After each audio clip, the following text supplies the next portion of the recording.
Good morning. Today we are starting with ultrasonics. Today we are starting with ultrasonics.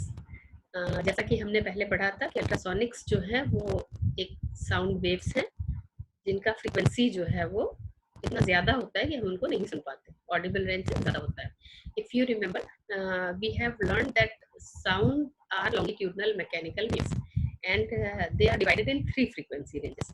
पहला frequency range वो है जो कि 20 hertz से कम है, इसको हम इंफ्रासोनिक्स कहते हैं. और दूसरा वो है जो 20 हर्ट्ज से 20 किलो हर्ट्ज के बीच में है, ये हमारा ऑडिबल रेंज कहलाता है.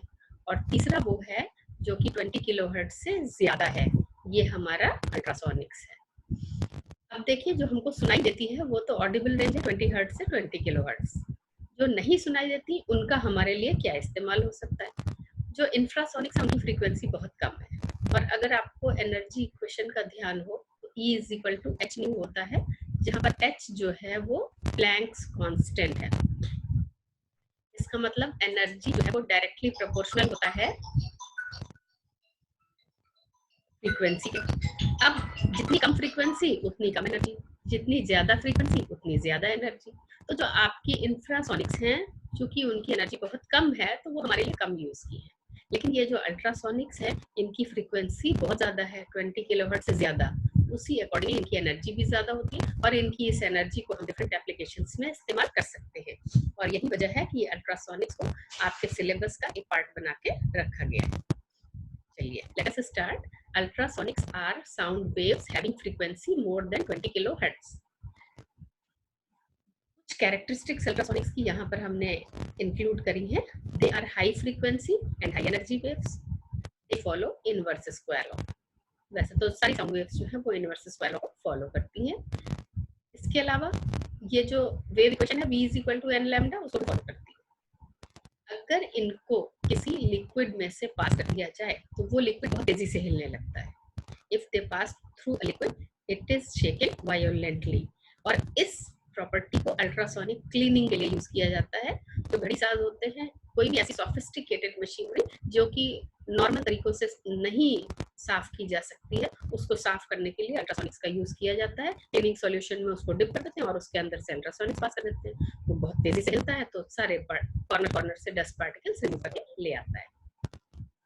अगर कहीं पर केमिकल रिएक्शन हो रहा हो और वहां ये पहुंच जाए तो ये उसकी स्पीड को बढ़ा देती हैं, यानी कि they work as catalyst for chemical reactions. इनको नैरो बीम्स के फॉर्म में बहुत दूर तक भेजा जा सकता है without loss of energy. So they can be sent in form of narrow beams to long distances without loss of energy.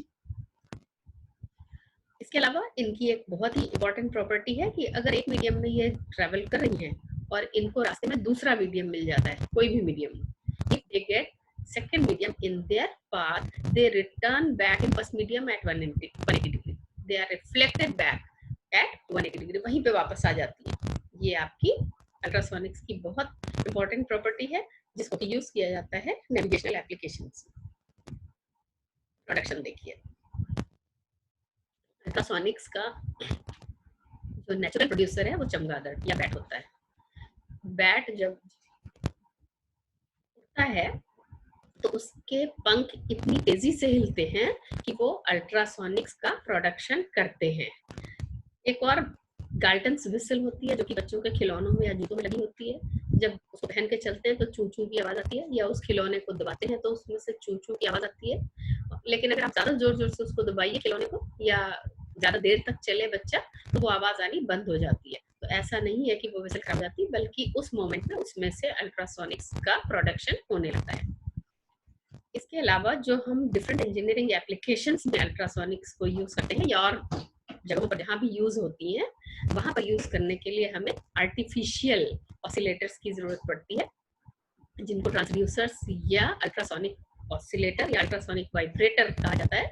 इसमें 2 मैग्नेटोस्ट्रिक्शन ऑसिलेटर और पीजो इलेक्ट्रिक ऑसिलेटर का इस्तेमाल होता है.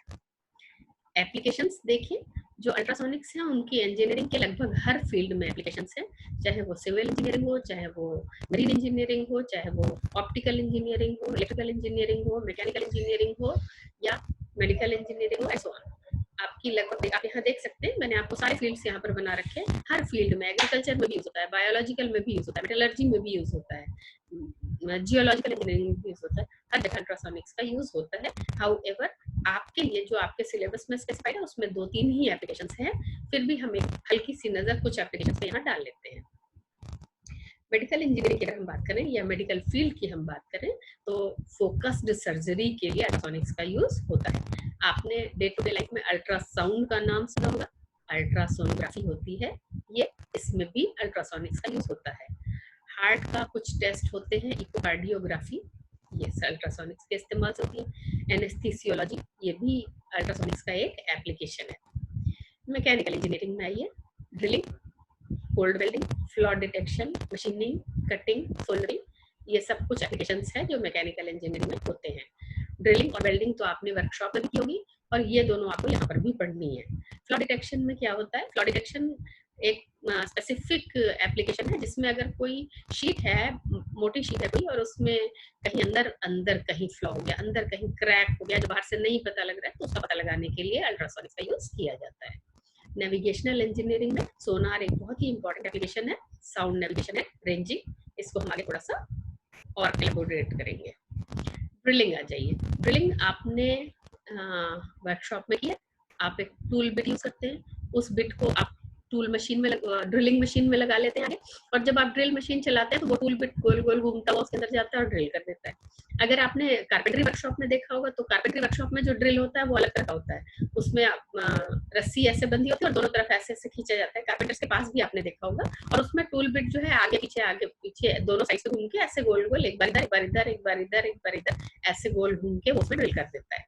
जो अल्ट्रासोनिक ड्रिलिंग है इसमें थोड़ा सा डिफरेंस है, ड्रिलिंग टूल इसमें यूज किया जाता है और सबसे बड़ी बात यह है कि ये जो वर्ल्ड का हार्डेस्ट मटेरियल है जैसे कि डायमंड है उसके अंदर भी ड्रिल कर सकता है, इतना पावरफुल ड्रिलिंग मेथड है ये। अब देखिए, इसको ड्रिलिंग को करने के लिए मैग्नेटोस्ट्रिक्शन ऑसिलेटर का यूज होता है।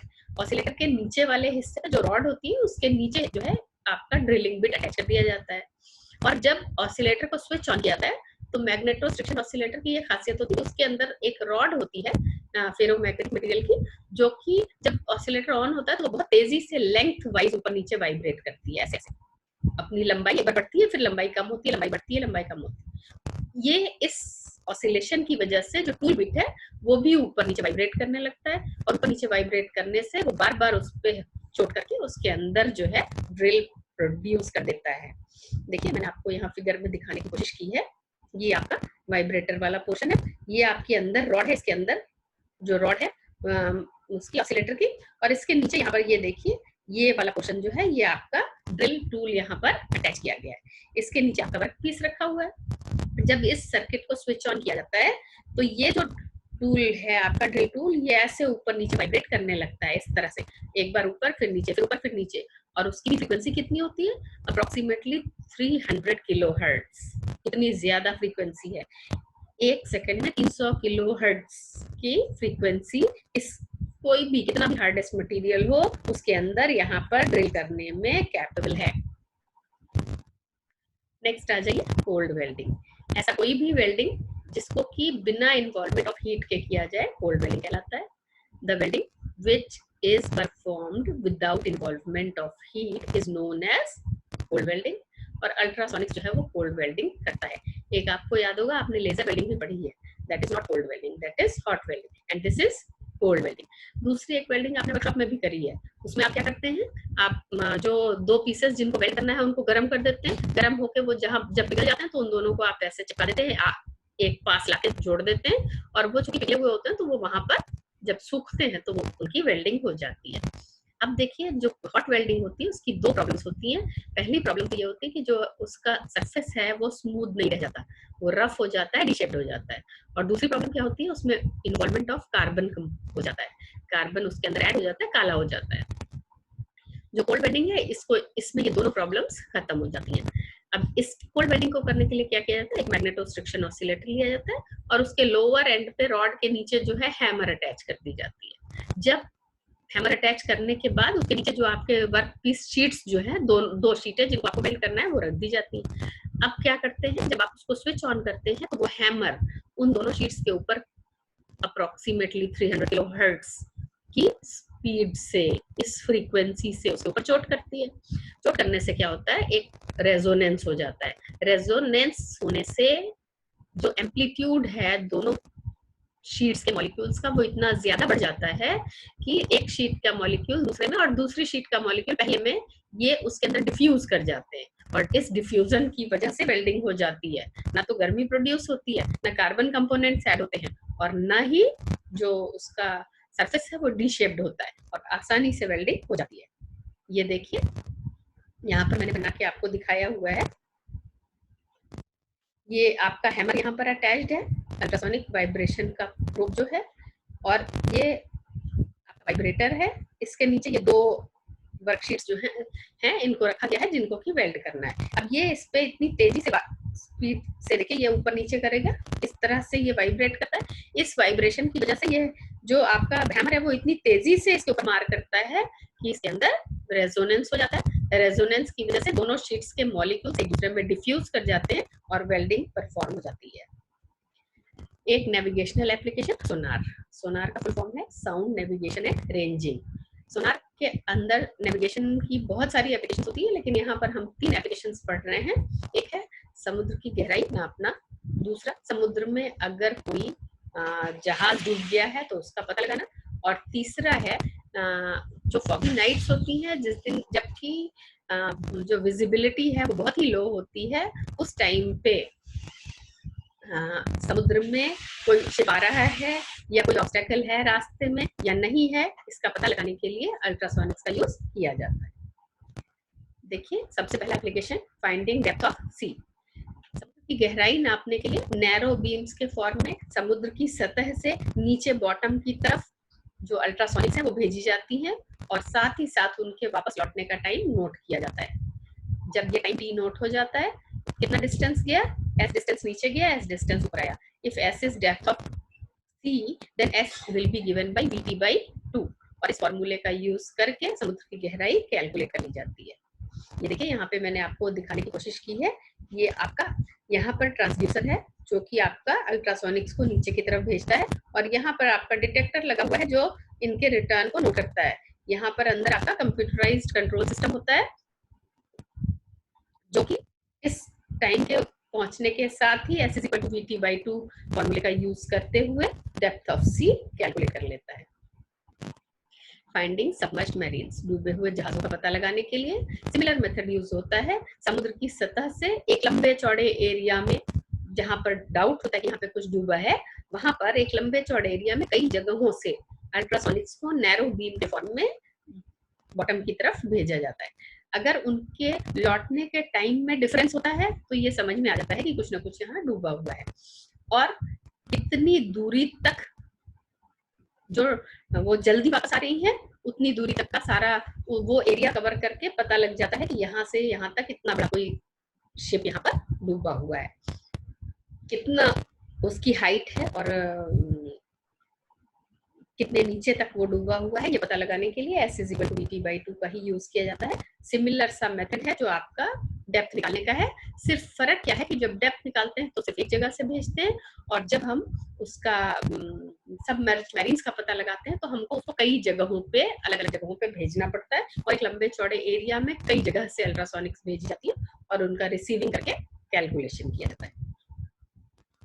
ये लास्ट एप्लीकेशन फॉगी नाइट्स को जबकि विजिबिलिटी बहुत लो होती है, 0 होती है ऑलमोस्ट, ऐसे टाइम में अगर कोई शिप आ रहा है तो स्टेशन पे, बेस स्टेशन पे कैसे पता लगे कि कोई शिप आ रहा है? ना तो आवाज सुनाई देती है ढंग से, ना कुछ दिखाई देता है, और या फिर जो शिप चल रहा है उसके रास्ते में कोई और शिप तो नहीं है, कोई रॉक तो नहीं है, ये सब पता लगाने के लिए शिप से भी ये काम किया जा सकता है। सेम मेथड होता है, चारों डायरेक्शंस में नैरो बीम के फॉर्म में आपकी अल्ट्रासोनिक्स भेजी जाती हैं और फिर उनके रिटर्न को रिसीव किया जाता है। अगर वो किसी पर्टिकुलर डायरेक्शन से रिटर्न होके आ रही हैं तो उस टाइम को नोट किया जाता है, और जहां से रिटर्न होके आ रही हैं उसको s is equal to VT by 2 का यूज करके कैलकुलेट कर लिया जाता है कि यहाँ पर इतनी दूरी पे कोई चट्टान है या दूसरा शिप है या कोई ऑब्स्टेकल है। जो आपके बेस स्टेशन होते हैं वो भी समुद्र में सीधे जहाँ तक समुद्र है उस हिस्से में पूरे में भेजते रहते हैं लगातार नैरो बीम्स के फॉर्म में अल्ट्रासोनिक्स को, और उनको रिसीव करते रहते हैं। और उस S is equal to VT/2 के हिसाब से कैलकुलेशन चलती रहती है, और उनको पता लगता रहता है कि कोई शिप आ रहा है और अब वो इतने डिस्टेंस पर है। ये थी आपकी नेविगेशनल एप्लीकेशंस और इंजीनियरिंग एप्लीकेशंस ऑफ अल्ट्रासोनिक्स। और इसके साथ ही आपका ये चैप्टर यहाँ खत्म होता है। आई होप कि आपको समझ में आया होगा अच्छे से। फिर भी अगर आपकी कोई किसी भी तरह की आपको कन्फ्यूजन्स हैं या आपके कोई डाउट्स हैं, तो आप हमेशा ग्रुप पे अपना, जैसे आप पहले भी डालते रहे अपनी प्रॉब्लम्स, आप ग्रुप पे सीधे डिस्कस कर सकते हैं। और अगर आपको ग्रुप पे डालने में शर्म आती है, तो आप मुझे डायरेक्ट मेरे ईमेल आईडी पर भी डाल सकते हैं। Thank you.